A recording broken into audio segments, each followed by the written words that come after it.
Good morning friends, मैं रजनीश शुक्ला एक बार फिर से आप सभी का स्वागत करता हूं अपने official YouTube channel army and civil service में। दोस्तों, एक तो सबसे पहले आप लोगों के लिए एक गुड न्यूज़ है। गुड न्यूज़ ये है कि बहुत जल्दी विद इन 2-3 डेज़ के अंदर आप लोगों की कोचिंग ऑफलाइन ओपन होने जा रही है। बहुत जल्दी गवर्नमेंट की गाइडलाइन ऐसी आ चुकी है। हम लोग इसी का इंतज़ार कर रहे थे। फाइनली वो इंतज़ार अब ख़त्म हुआ और आज का जो अपना वीडियो होगा वो प्रोनाउन के फर्स्ट पार्ट के बारे में मैंने कल ही बता दिया था। आज जो अपना वीडियो होगा वो प्रोनाउन का पार्ट 2 होगा। पार्ट 2 में हम विशेष तौर से देखेंगे रिफ्लेक्सिव प्रोनाउन को देखेंगे। रिफ्लेक्सिव प्रोनाउन को देखेंगे कि ये रिफ्लेक्सिव प्रोनाउन होता क्या है और वर्क कैसे करता है सेंटेंस में, और इससे क्वेश्चन कैसे पूछे जाते हैं और पूछे गए क्वेश्चन को आप सॉल्व कैसे कर सकते हैं। रिफ्लेक्सिव प्रोनाउन, ये आप नाम से देख रहे हैं कि इसमें रिफ्लेक्शन है, मतलब जो सब्जेक्ट वर्क करता है, जो सब्जेक्ट है वो कोई वर्क करेगा, वो वर्क क्या होगा, रिफ्लेक्ट होगा। किसके ऊपर रिफ्लेक्ट होगा? सब्जेक्ट के ऊपर रिफ्लेक्ट होगा। इस कारण से इसको रिफ्लेक्सिव प्रोनाउन कहते हैं। हिंदी में अगर देखें तो इसको निजवाचक भी बोलते हैं। हिंदी से कोई खास मतलब नहीं होता, पर फिर भी मैंने बता दिया। अब देखिए रिफ्लेक्सिव प्रोनाउन होता क्या है और बनता कैसे है। देखिए, जो अपना माई होता है, हर होता है, हिम होता है, इट होता है, इसमें सेल्फ शब्द जोड़ने से, ठीक है, इसमें सेल्फ शब्द जोड़ने से, और जो आपका योर हो गया, देम हो गया, अवर हो गया, इनके साथ सेल्फ शब्द जोड़ने से जो नया शब्द यहाँ पास बनता है वो कहलाता है आपका रिफ्लेक्सिव प्रोनाउन। अब देखिए योर में क्या होता है, योर के साथ सेंटेंस के अकॉर्डिंग कभी कभी सेल्फ शब्द भी जुड़ता है और कभी कभी सेल्फ भी जुड़ता है। इसलिए हम योर को दोनों कैटेगरी में रखे हुए हैं, ठीक है। क्योंकि जिन लोगों ने हमारा पार्ट फर्स्ट देखा होगा उन लोगों को पता होगा कि पार्ट फर्स्ट में मैंने बताया था कि जो यू होता है वो दोनों तरह वर्क करता है, मतलब सिंगुलर की तरह भी वर्क करता है और प्लूरल की तरह भी वर्क करता है। इसलिए मैंने योर को दोनों कैटेगरी में रखा है, ठीक है ना। कुछ कंडीशन में योर के साथ सेल्फ ऐड करना होता है और कुछ कंडीशन में अपने को सेल्फ शब्द जोड़ना होता है, ठीक है। मतलब ये सेल्फ जो है वो सिंगुलर को इंडिकेट करता है, सेल्फ शब्द जो होता है वो प्लूरल को इंडिकेट करता है, ठीक है। अब जैसे मान लीजिए एग्जाम्पल के तौर पर देखते हैं, माई लिखा हुआ है और माई में अगर आप सेल्फ शब्द जोड़ेंगे तो क्या बन जाएगा, आगे माई सेल्फ बन जाएगा। तो माई सेल्फ जो होगा ना वो क्या कहलाएगा, रिफ्लेक्सिव प्रोनाउन कहलाएगा। इसी तरह से हर में आप सेल्फ जोड़ेंगे तो हर सेल्फ हो जाएगा, हिम सेल्फ हो जाएगा, इट सेल्फ हो जाएगा। तो ये my self, him self, her self, it self, ये क्या कहलाते हैं, रिफ्लेक्सिव प्रोनाउन कहलाते हैं। यही कंडीशन योर के साथ, देम के साथ, अवर के साथ होगा। अवर के साथ हम सेल्फ जोड़ेंगे तो अवर सेल्फ हो जाएगा, देम सेल्फ हो जाएगा, तो ये क्या कहलाएंगे, रिफ्लेक्सिव प्रोनाउन कहलाएंगे। अब ये सेंटेंस में कार्य कैसे करते हैं, अब ये सेंटेंस में ऑब्जेक्ट की तरह कार्य करते हैं, ये आपको ध्यान रखना है। किसकी तरह, ऑब्जेक्ट की तरह ये सेंटेंस में कार्य करते हैं, ठीक है। अच्छा, अब इसमें थोड़ा अंतर भी होता है। अंतर ये होता है कि इम्फैटिक प्रोनाउन में भी सेम चीज़ें आती हैं। तो जब अपन इम्फैटिक प्रोनाउन पढ़ाएंगे ना तो उसमें बताएंगे कि इस तरह से देखो यूज़ रहेगा तो इम्फैटिक प्रोनाउन है, इस तरह से यूज़ है तो रिफ्लेक्सिव प्रोनाउन है। अब इसकी कुछ विशेष ट्रिक देख लीजिए। इसकी विशेष ट्रिक क्या होती है, ट्रिक ये होती है कि अगर मान लीजिए सेंटेंस में आपको कीप वर्ड मिल जाए, ठीक है, कीप वर्ड मिल जाए, मेक मिल जाए, मूव मिल जाए, रिप्लाई मिल जाए, इत्यादि वर्ड मिल जाए ना, तो इनके साथ हमेशा आपका रिफ्लेक्सिव प्रोनाउन यूज होता है। ये आपको ध्यान रखना है। कीप हो गया, मेक हो गया, मूव हो गया, रिप्लाई हो गया, ड्रा हो गया, इत्यादि वर्ड अगर मिलते हैं और उसमें प्रोनाउन यूज करना होता है तो हमेशा ये रिफ्लेक्सिव प्रोनाउन इनमें यूज कर दिया जाता है, ठीक है ना। ये आपको ध्यान रखना है। इसके अलावा कुछ और आपको ध्यान रखने की ज़रूरत है। जैसे मान लीजिए अवेल हो गया, और अगर अवेल वर्ड यूज़ किया गया है और ऑब्जेक्ट नहीं है तो ऑब्जेक्ट की पूरी उस पूर्ति को करने के लिए अपन क्या करते हैं, रिफ्लेक्सिव प्रोनाउन का यूज़ करते हैं, ठीक है। अगर ये बात समझ में ना आए तो इसको ऐसा समझिए आप कि जो वर्ब होती है वो दो तरह की होती है ना। वर्ब तो वैसे कई तरह की होती है, लेकिन इसके रिगार्ड में अगर अपन बात करें तो वर्ब मुख्यतः दो तरह की होती है। एक होती है ट्रांजिटिव वर्ब और एक होती है इंट्रांजिटिव वर्ब, ठीक है ना। एक होती है ट्रांजिटिव वर्ब और एक होती है इंट्रांजिटिव वर्ब। ट्रांजिटिव वर्ब वो होती है कि जिसमें ऑब्जेक्ट का आना नेसेसरी हो, जिसमें ऑब्जेक्ट रहता ही रहता है, वो क्या कहलाती है, ट्रांजिटिव वर्ब कहलाती है।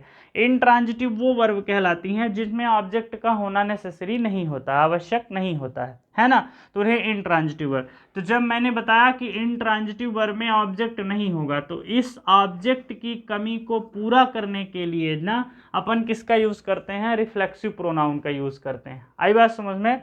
इस ऑब्जेक्ट की कमी को पूर्ण करने के लिए, उसको फुलफिल करने के लिए हम किसका यूज करते हैं, रिफ्लेक्सिव प्रोनाउन का यूज करते हैं। जैसे मान लीजिए एग्जाम्पल के तौर पर देखिए, जैसे मान लीजिए लिखा हुआ है आई हर्ट माई सेल्फ, ठीक है। तो ये जो माई सेल्फ है ना, ये इसका रिफ्लेक्शन इसके ऊपर हो रहा है, किसके ऊपर, सब्जेक्ट के ऊपर, मतलब आई के ऊपर हो रहा है, ठीक है। सी हर्ट्स हर सेल्फ, ठीक है ना, सी हर्ट्स हर सेल्फ, इसी तरह से हो जाएगा। तो कुल मिला के कहने का मतलब ये है कि इसमें आपको दो मोटी चीज़ें ध्यान रखना है। एक तो जो आपका सब्जेक्ट रहेगा वही आपका रिफ्लेक्सिव प्रोनाउन लगेगा, एक चीज़। जैसे एग्जांपल के लिए अगर सब्जेक्ट आपका इट है ना, तो इट अगर है सब्जेक्ट तो इट के साथ इट सेल्फ ही लगेगा। ऐसा नहीं हो सकता कि आप योर सेल्फ लगा दीजिए या कि माई सेल्फ लगा दीजिए। कहने का मतलब ये है कि जो आप अगर यहाँ आई है तो यहाँ अगर लग रहा है तो माई सेल्फ ही लगेगा, ठीक है। अगर सब्जेक्ट ही है तो यहाँ हिमसेल्फ ही लगेगा, ठीक है। एक बात ये ध्यान रखना। दूसरी बात ये ध्यान रखना है कि हम यूज कहाँ करें, तो यूज हम वहाँ पे करेंगे जहाँ पे वर्ब इंट्रांजिटिव होगी, ठीक है ना, इंट्रांजिटिव वर्ब। जैसे आपको ध्यान रखना, अवेल हो गया, अवेल के साथ हमेशा आप लगेगा, अगर प्रोनाउन लग रही है तो वहाँ पास हमेशा लगेगा, ठीक है ना। इसी तरह से आप देखिए रिजाइन को देखिए, ये ऐसी वर्ब हैं क्योंकि ये इंट्रांजिटिव के रूप में फंक्शन करती हैं सेंटेंस में। तो जो इंट्रांजिटिव होती है, आपको वर्ब याद रखने की कोई खास ज़रूरत नहीं है। आपका अगर कॉन्सेप्ट ट्रांजिटिव और इंट्रांजिटिव को लेकर के है, तो इंट्रांजिटिव के साथ आपको उस ऑब्जेक्ट की कमी को फुलफिल करने के लिए हमेशा आपको रिफ्लेक्सिव प्रोनाउन का यूज़ करना पड़ता है, ठीक है ना। आई होप कि ये कॉन्सेप्ट आपके समझ में आया होगा। अब अपन देखते हैं दूसरे कॉन्सेप्ट के बारे में चलते हैं। मैंने आपको कल बताया था कि प्रोनाउन के 10 काइंड्स होते हैं। आपको 10 के 10 काइंड्स पढ़ने की आवश्यकता बिल्कुल भी नहीं है। अगर आप उसके 2-4 काइंड्स पढ़ लेते हैं जो इंपॉर्टेंट है, जैसे personal pronoun, reflexive pronoun, demonstrative pronoun, और ज़्यादा आपको ध्यान रखना है तो आप रिलेटिव प्रोनाउन पढ़ लीजिए। इसके अलावा आपको ज़्यादा प्रोनाउन पढ़ने की आवश्यकता नहीं है। तो अपने इस वीडियो में हम उन्हीं इंपॉर्टेंट प्रोनाउन को यहाँ पास जगह देने वाले हैं। इसके अलावा जो बाकी प्रोनाउंस हैं ना, उनके बारे में अपन ध्यान नहीं देंगे, ठीक है। तो उम्मीद करता हूँ कि ये आपका कॉन्सेप्ट समझ में आया होगा। अब अपन बढ़ते हैं रेसिप्रोकल प्रोनाउन की तरफ।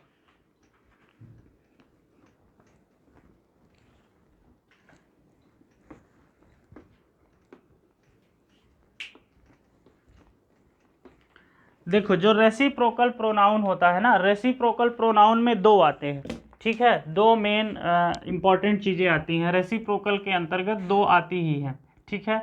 रेसिप्रोकल के अंतर्गत दो आती हैं। कौन कौन सी आती है? एक होती है वन अनदर, वन अनदर आती है, और दूसरी आती है ईच अदर, ठीक है। ये आपको ध्यान रखना है। ईच अदर, आपको ये दो आपको ध्यान रखना, वन अनदर और ईच अदर, ये दो क्या कहलाती है? Reciprocal pronoun. मतलब ये परस्परता को बताती है, म्यूचुअलिटी को बताती है, ठीक है। अब देखिए, वन अनदर का जो यूज होता है, ऐसा कहा जाता है कि ये प्लूरल के साथ ज़्यादातर होती है, ठीक है। ये पुरानी कॉन्सेप्शन है, ठीक है। आधुनिक में ऐसा नहीं होता। ईच अदर का प्रयोग सिंगुलर के साथ होता है। ये सभी ओल्ड कंसेप्शन है, ठीक है ना।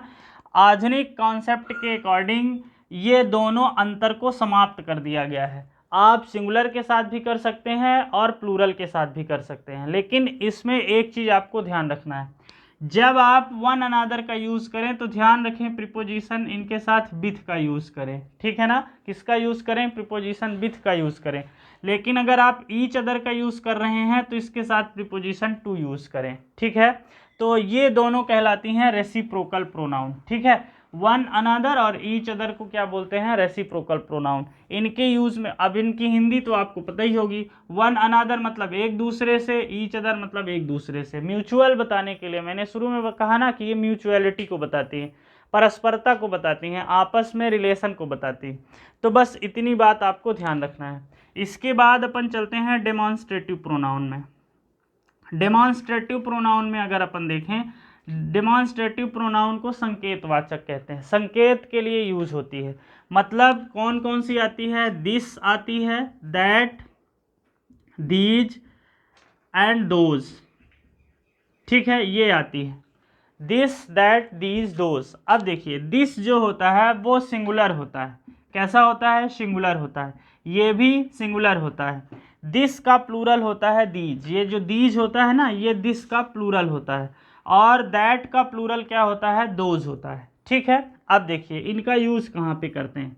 देखिए अगर मान लीजिए कोई वस्तु अकेली है, एक है, सिंगल है ना, और अपने से नज़दीक है, तो हम किसका यूज़ करते हैं, दिस का यूज़ करते हैं, ठीक है ना। मतलब कहने का मतलब ये है कि एसन के साथ हम दिस का यूज़ करते हैं। एसन का मतलब ये हुआ कि सिंगुलर है, एस फॉर सिंगुलर है, और एन का मतलब नियर है, मतलब अपने से नज़दीक है, तब हम किसका यूज़ करेंगे, दिस का यूज़ करेंगे। अब इसमें दैट को देखिए, दैट में वस्तु तो आपकी सिंगुलर होनी ही चाहिए, लेकिन वो अपने से क्या होनी चाहिए, फार होनी चाहिए, मतलब दूर होनी चाहिए। मतलब एस और एफ के साथ हम किसका यूज़ करेंगे, दैट का यूज़ करेंगे।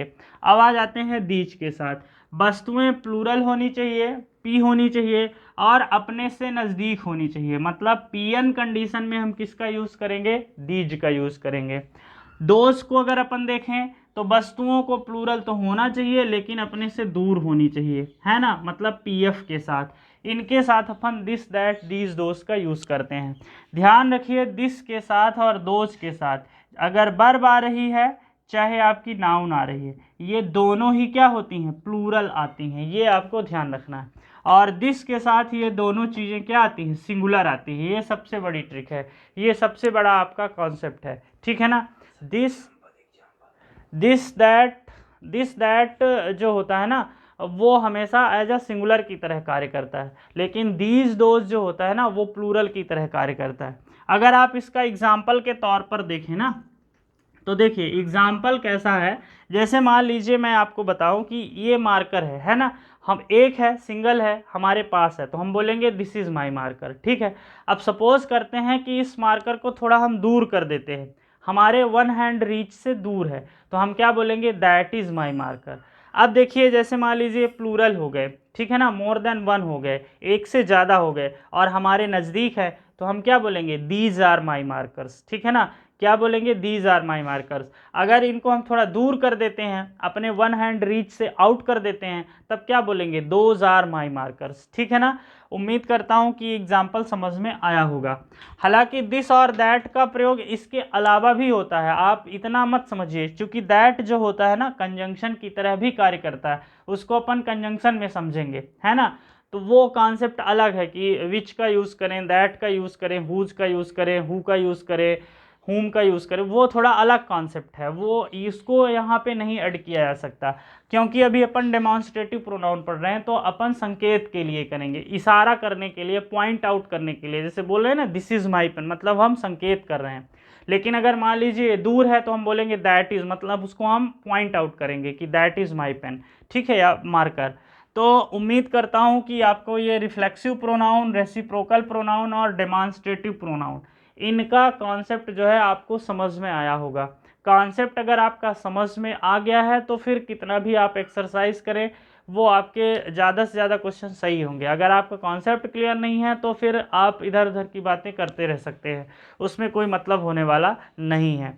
तो अगला जो हमारा पार्ट होने वाला है दोस्तों, वो रिलेटिव प्रोनाउन के बारे में हम अपलोड करने जा रहे हैं। ये प्रोनाउन का पार्ट नंबर 2 होगा। पार्ट नंबर 3 आपको बहुत ही जल्दी अपलोडेड मिलने जा रहा है। मिलते हैं अपने पार्ट नंबर 3 पर, तब तक के लिए नमस्कार, धन्यवाद।